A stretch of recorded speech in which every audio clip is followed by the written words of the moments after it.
Bienvenue dans notre édition régionale. Voici nos principaux titres. L'actualité marquée aujourd'hui par Sion de l'eau. Ce soir, nous recevons Myriam Rock-Berkopson, la directrice de l'Office de l'eau. Elle est donc notre invitée. Il courait sous les couleurs de l'Espoir du Sud. Cédric Corneli s'est suicidé ce matin. Le jeune cycliste de 21 ans s'est pendu dans le garage de ses parents. Ce sont eux qui ont fait la triste découverte à leur réveil ce matin. Un geste de désespoir selon toute vraisemblance. Le reportage d'Aurélie Minel et de Jean-Marie Mavondi qui se sont rendus sur place. Santé. Nouvelle journée de mobilisation contre le projet de réforme des retraites. 6e journée d'action ce mardi en France où la grève a été bien suivie. Les dépôts pétroliers sont toujours bloqués, les transports ont été perturbés. Les organisations lycéennes et étudiantes se sont jointes à cette mobilisation. Chez nous, le mouvement n'a pas eu le même retentissement. Toutefois, les syndicats d'enseignement avaient appelé aussi à la grève. Le point avec Lise Dolmar et Paul Labéca. Et de son côté, le LKP, qui se prépare pour la grève générale des Antilles-Guyane le 26 octobre prochain, apporte dans un communiqué son soutien aux mobilisations dans l'Hexagone. Le Lionnage contre Profitation, qui sera en meeting ce soir d'ailleurs au Moule en présence de militants corses. La semaine nationale des retraités et des personnes âgées se poursuit, l'occasion de rendre hommage aux aînés. Et justement, en plein débat sur les retraites, nous avons voulu savoir à quoi ressemble le quotidien des retraités. Ludivine Guillolet et Christian Danquin sont allés à la rencontre de Germaine à Capesterre-Belle-Eau. Ancienne chef cuisinière, elle fait partie de ces retraités partis à temps et qui se sentent aujourd'hui chanceux. Reportage. L'eau se fait rare à Baïf. Depuis maintenant 2 semaines, une partie de la commune n'est plus correctement alimentée en eau. Une rupture de canalisation prive une centaine d'habitants de l'eau courante. La zone concernée va de la mairie au stade. Thierry Philippe s'est rendu sur place pour constater cette situation difficile à vivre au quotidien. Et c'est tout naturellement qu'on en vient à la première édition des rendez-vous territoriaux de l'eau et des milieux aquatiques. Une opération organisée par l'Office de l'eau qui a choisi comme thème l'eau et l'intercommunalité.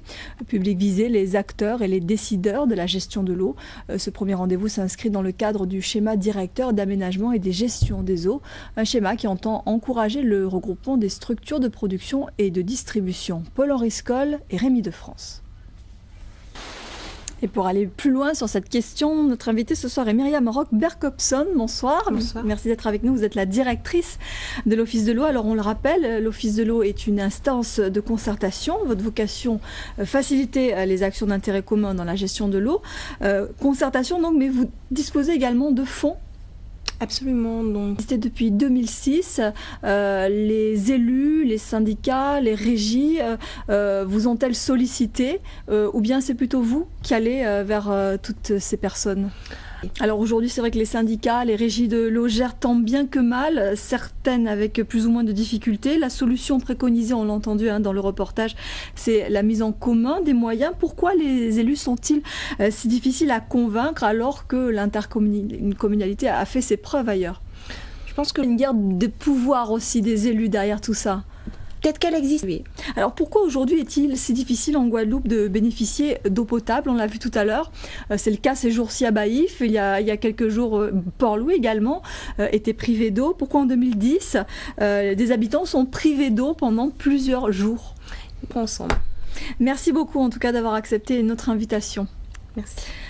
En bref, cette distinction décernée au port autonome de la Guadeloupe, le port a reçu le premier prix pour la croissance et le développement. C'était à l'occasion de la 40e Assemblée générale du Caribbean Fishing Association, en français la Fédération des ports des compagnies des agents maritimes de la Caraïbe, qui se tenait à Kingston, en Jamaïque, le 13 octobre dernier.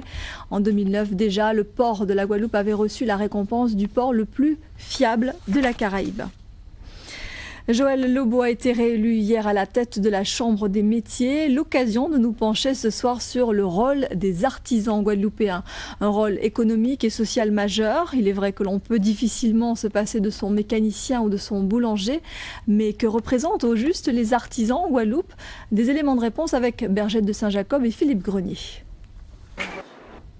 Joël Lobo, je vous le disais, a été réélu président de la Chambre des métiers de l'artisanat de Guadeloupe. Il était seul candidat. Je vous propose d'écouter sa réaction à l'issue du vote recueilli par Bergette de Saint-Jacob. Guadeloupe. On évoque à présent d'autres artisans, ceux de l'art. L'art haïtien est mondialement connu. Malheureusement, les artistes qui sont restés au pays en vivent difficilement.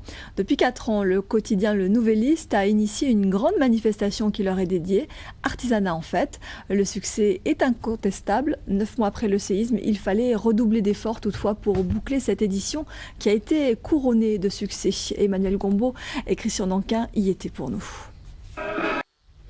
Haïti, où une tentative de mutinerie doublée d'une prise d'otage s'est soldée par la mort de 3 prisonniers au pénitencier national de Port-au-Prince. Ça se passait dimanche.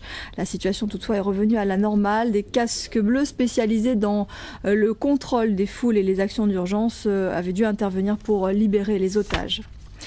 Les débats ont été plutôt sereins hier soir dans l'hémicycle du Conseil général. Les traditionnels réajustements budgétaires de fin d'exercice ne prêtaient pas vraiment à polémique, contrairement aux discussions sur la réforme territoriale abordée en dehors de l'ordre du jour.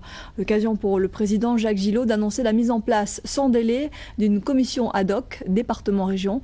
Elle sera chargée de présenter une proposition au Congrès avant la fin de l'année. Le récit de cette soirée avec Steve Prudent et Thierry Philippe.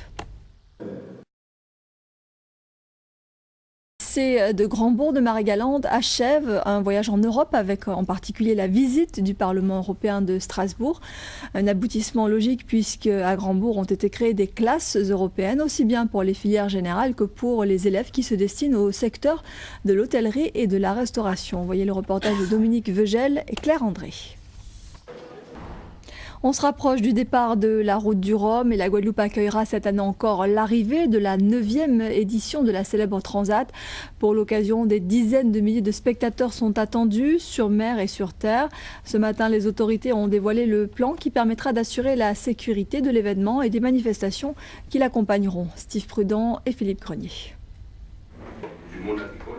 Voilà, c'est la fin de cette édition. Merci à vous de nous avoir suivis. À 20h10, Je reste, film français de Diane Curis avec Sophie Marceau.